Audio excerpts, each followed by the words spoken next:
खान साहब तरमीम बिलाखिर हो गई। तहरीक इंसाफ एहतजाज कर रही है, मौलाना आपके साथ मिले। तरामीम रात के तकरीबन बल्कि सुबह के तकरीबन 4:30-5 बजे जाकर हुई।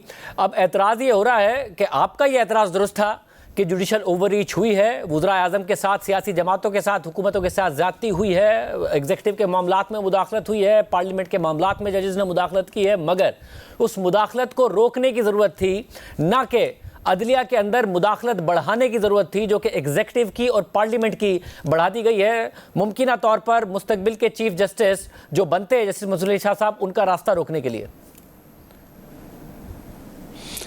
नहीं, देखें शाहज़े, पहली बात तो ये है कि ये पीटीआई के जो लोग हैं, फिर क्यों ना हम इन्हें जो है वो तहरीक इंसाफ की बजाय तहरीक एहतजाज या तहरीक इंतशार कहें। ये किस बात के ऊपर एहतजाज कर रहे हैं? ये जो अमेंडमेंट्स हुई हैं, ये तो इन्हीं की जो है वो बनाई हुई अमेंडमेंट्स हैं। इन्होंने ये मसवदा जिसके ऊपर हमने इत्तफाक किया, जो कि JUIF का या मौलाना फजल रहमान साहब का मसवदा कहलाया, ये उन्होंने इनके साथ बैठ के बनाया है। राजा सलमान अकरम साहब ऑन रिकॉर्ड हैं कि जी हमने ये सारी चीज़ें जो हैं वो मौलाना की टीम के साथ बैठ के हमने तय की हैं। और ये कॉन्स्टिट्यूशनल कोर्ट नहीं बननी चाहिए, बेंच बनना चाहिए। बेंच के ऊपर हमें जो है वो कोई एतराज़ नहीं होगा। मगर उनका ये भी कहना था के राय से, मगर उनका ये भी कहना था कि बेंच बने के साथ तय की, जब हमने उसके ऊपर इत्तफाक किया तो ये भाग गए।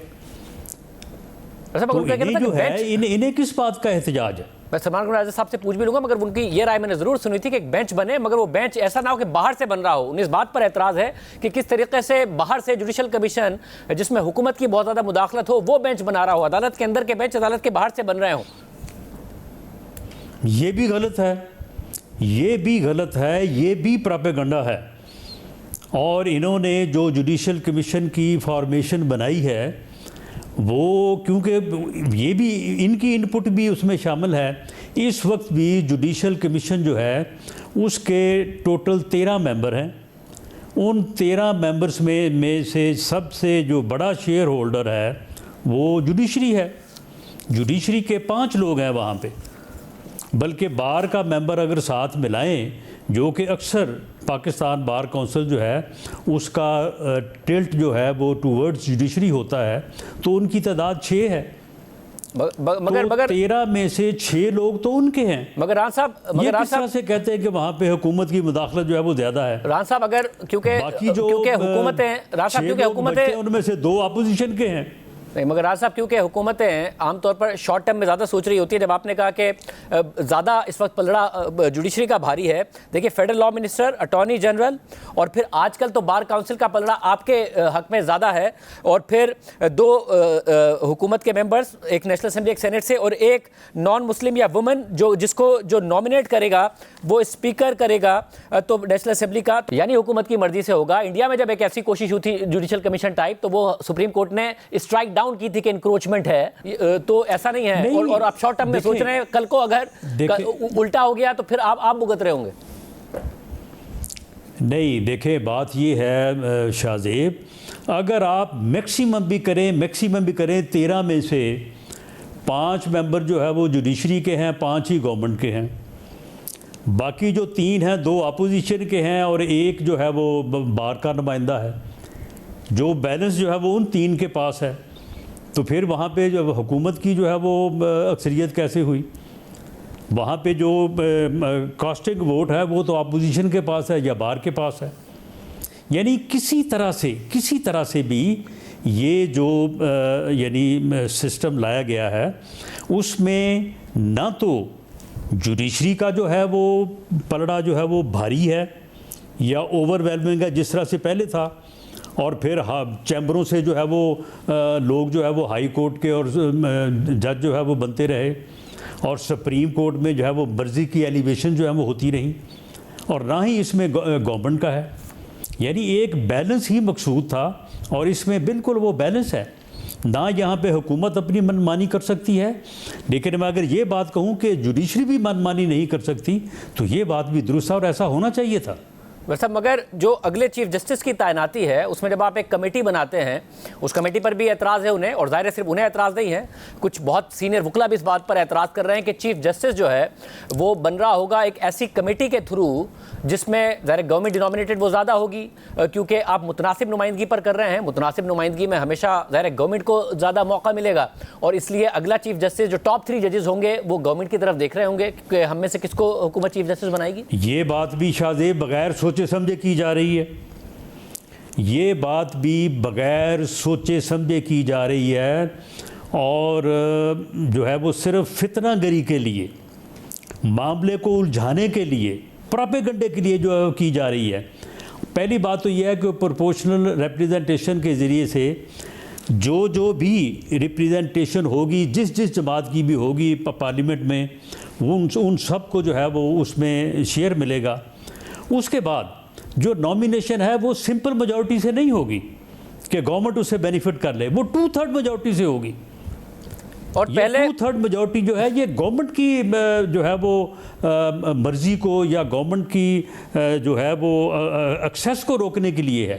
मगर ये 2/3 मेजॉरिटी से होगी तो फिर गवर्नमेंट किस तरह से अक्सरियत से कर लेगी। जो पहले ड्राफ्ट सामने आया था उसमें सिंपल मेजॉरिटी लिखा हुआ था, ये मौलाना की फरमाइश पर 2/3 हुआ या तहरीक इंसाफ की फरमाइश पर 2/3 हुआ? देखिए, मामला ये है कि तहरीक इंसाफ जो है, जिसने कि एक इंतशारी टोले का रूप धारा हुआ है, उन्होंने पहले मौलाना के साथ मिल के यही मसवदा, इसमें मेरा ख्याल है कि 19-20 का भी नहीं, 15.25 और 20 का फ़र्क होगा, उन्होंने बैठ के मौलाना के साथ इसको तय किया, इसको बनाया। उसके बाद हमारे सामने आया, जब हमने लचक का मुजाहरा किया और हमने इस बात को पॉलिटिकली ये मुनासिब जाना कि हमने बाई ऑल मीन्स कंसेंसस करना है और कंसेंसस के साथ जो है वो कॉन्स्टिट्यूशन में अमेंडमेंट करनी है, जब हम उसके ऊपर एग्री हुए तो फिर उन्होंने कहा कि हमारा तो मकसद ही फौत हो गया, हमारा मकसद तो इंतशार है, हमारा मकसद तो झगड़ा है, लड़ाई है, वो महाजराई है, तो ये तो कंसेंसस हो रहा है, तो ये भाग गए वहाँ से। तो ये सारी चीज़ें जो हैं ये हज़रत मौलाना फजल रहमान साहब के मसवदे में मौजूद थी। हमने टू दी मैक्सिमम उनके साथ जो है वो कोऑपरेट किया, जहाँ कहीं कोई छोटी मोटी चीज़ हमारी उनकी समझ में आई उन्होंने हमें अकोमोडेट किया, लेकिन हमने इस बात को पॉलिटिकली ये मुनासिब जाना, और ये वज़ीर आज़म का फ़ैसला था, बिलावल भुट्टो ज़रदारी साहब का फ़ैसला था, बाकी जो हमारी लीडरशिप में सारे लोग थे, ये सब का एक सोचा समझा कंसिडर्ड ओपिनियन थी कि हमने ये अमेंडमेंट जो है वो विद कंसेंसस मीन्स कि मौलाना फजल रहमान हमारे साथ होंगे तो हमने इस तरह से करनी है। मगर हम तो समझे थे मगर ये 2/3 मेजॉरिटी वाला मामला है PTI, तो ये भी साथ ही होगी। मगर जो 2/3 मेजॉरिटी वाला मामला है उसमें एक मसला ये है कि शॉर्ट टर्म है, और मैं ये जानना चाह रहा हूँ कि ऐसा तो नहीं है कि जब आप कभी ऑपोजिशन में जाएंगे तो आपको एतराज़ हो रहा होगा अपनी इसी अमेंडमेंट पर, क्योंकि शॉर्ट टर्म में अगर अभी देखें 12 रुकनी कमेटी होगी जो अगले चीफ जस्टिस के नाम के हवाले से 3 में से एक नाम सेलेक्ट करेगी, सीनियर मोस्ट में 3 सीनियर मोस्ट में से, उसमें से 8 नेशनल असेंबली से होने हैं, 4 सेनेट से होने हैं, और मुतनासिब नुमाइंदगी होनी है। 3 नून के हो गए नेशनल असेंबली से, 2 पीपल्स पार्टी के हो गए नेशनल असेंबली से, 1 MKM का हो गया तो 6, फिर सेनेट से 1 पीपल्स पार्टी का और 1 नून लीग का हो गया तो 8। तो अभी तो 2/3 मेजॉरिटी आपको मिल गई और आप 3 में से कोई एक चीफ जस्टिस बना लेंगे। मगर आइंदा कभी आप ऑपोजिशन में हुए, जो कि तहरीक इंसाफ को ताना पड़ता है कि आपको जब कहा जाता था कि भाई आपको कभी ऑपोजिशन में जाना है, मगर उनको लगता था वो सारी जिंदगी हुकूमत में रहेंगे, आप ऑपोजिशन में हुए तो आपको ये ठीक लग रहा होगा कि इस कमेटी के जरिए इसी तरीके से चीफ जस्टिस बने अगला? नहीं शाहजेब, ये दानिस्ता तौर पे की गई है कि कोई भी हुकूमत जो है वो 3 में से, पहली बात तो ये है कि 3 सीनियर मोस्ट, अब ये 3 सीनियर मोस्ट का जो है वो आइडिया जो है ये हमारा नहीं है, ये जुडिशरी का है। जुडिशरी जो है यहाँ पे जैसे चीफ जस्टिस सुप्रीम कोर्ट जो है वो सीनियर मोस्ट लगता था, वैसे ही सीनियर मोस्ट जो है वो हाई कोर्ट के चीफ जस्टिस लगते थे।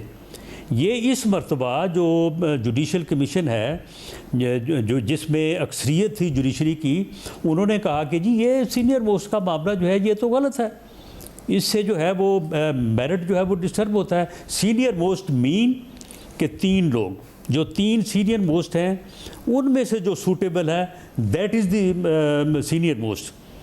तो उन्होंने इसके मुताबिक जो है वो फ़ैसला किया सिंध हाई कोर्ट का, उन्होंने इसके मुताबिक फ़ैसला किया पंजाब हाई कोर्ट का। तो वही फार्मूला जो है वहाँ से उठा के तो हमने जो है वो यहाँ पे सुप्रीम कोर्ट में जो है वो कॉन्स्टिट्यूशन में जो है वो ले आए हैं।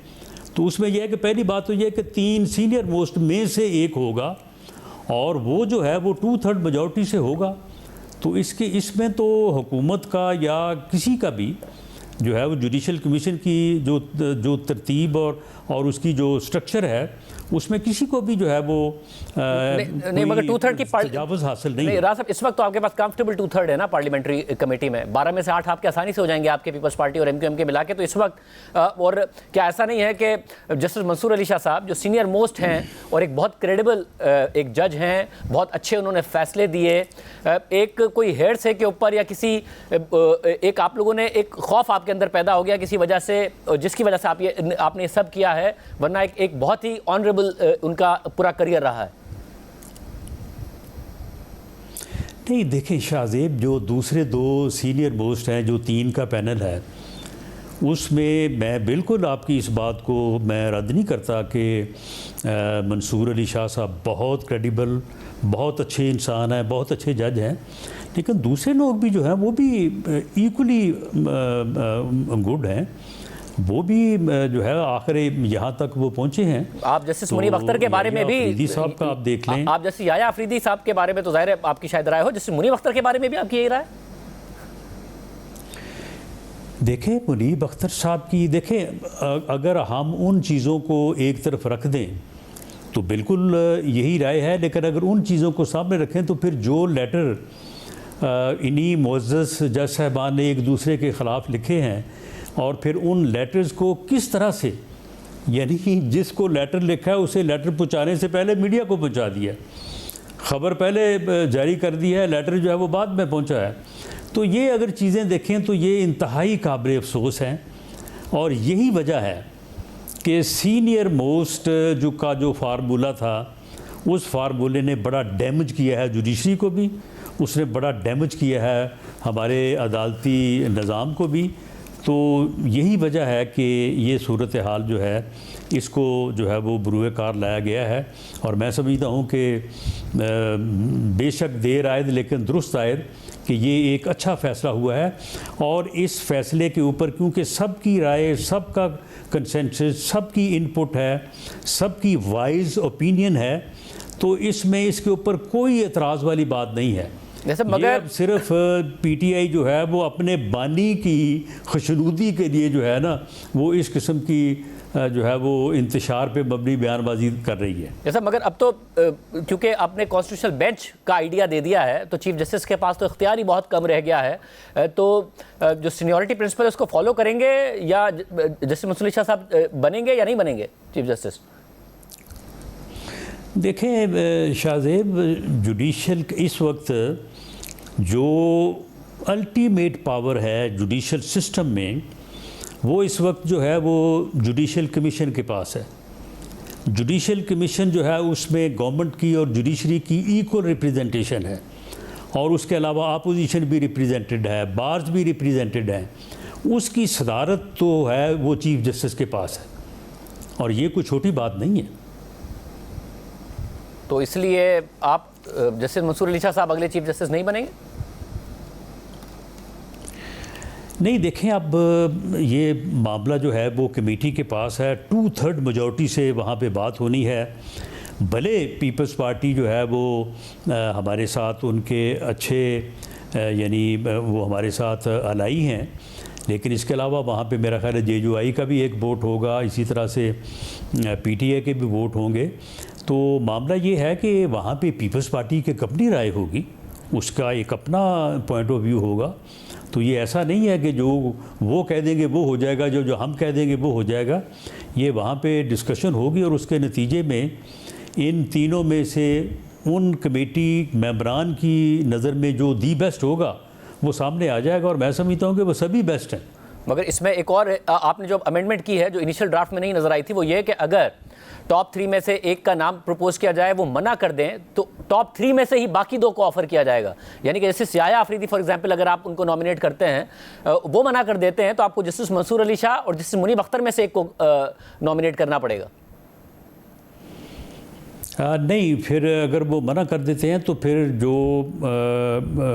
टॉप 3 होंगे उसमें से फिर जो नंबर 4 होगा वो उन 3 में शामिल हो जाएगा। और उन 3 नहीं, मतलब आपने अमेंडमेंट में ये लिखा हुआ है, पहले कुछ और था, अब ये है कि टॉप 3 में से जो बाकी 2 हैं उनमें से इनको आपको करना पड़ेगा। उन दोनों ने मना किया तो फिर आपको नंबर 4 पे जाएंगे आप।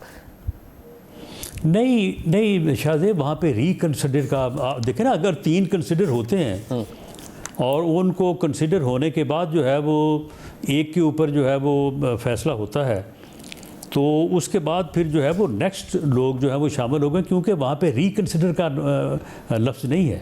मौलाना साहब आगे लिखा हुआ है कि अगर नॉमिनी उसके बावजूद भी डिक्लाइन कर दे, अगला वाला नॉमिनी भी, तो फिर उसके बाद एक ऐसा नॉमिनी कंसीडर हो सकता है जो कि इन टॉप 3 जजेस में से नहीं होगा। मुझे ये भी बताएगा कि आप लोगों ने बहरहाल जैसे मुनीब अख्तर साहब पर माजी में भी सवालात उठाए, उनकी ऑडियो लीक्स, दीगर मामला, 63 का जजमेंट, बहुत सारे आप लोगों की तरफ से एतराज़ात उठाए गए। अब अगर कल का तो किसी को नहीं पता, जिस तरह मैंने कहा तहरीक इंसाफ को लगता था कि उनकी हुकूमत 2026 तक रहेगी, चली गई। लगता था उन्हें कि जनरल फैज़ हमीद बनेंगे, नहीं बने आर्मी चीफ। आप लोगों को लगता है कि मामला इसी तरीके से चलते रहेंगे, क्योंकि जस्टिस मुनीब अख्तर बहरहाल अगर अब आप किसी को भी 3 साल के लिए जज बनाते हैं, चीफ जस्टिस बनाते हैं, तो आइंदा 3 साल बाद जस्टिस मुनीब अख्तर होंगे सुप्रीम कोर्ट में और कंटेंडर होंगे चीफ जस्टिस के लिए। और अगर आपकी हुकूमत नहीं तो ना हुई, तहरीक इंसाफ की हुई, तो आपको यही तरामीम उतनी अच्छी लग रही होंगी।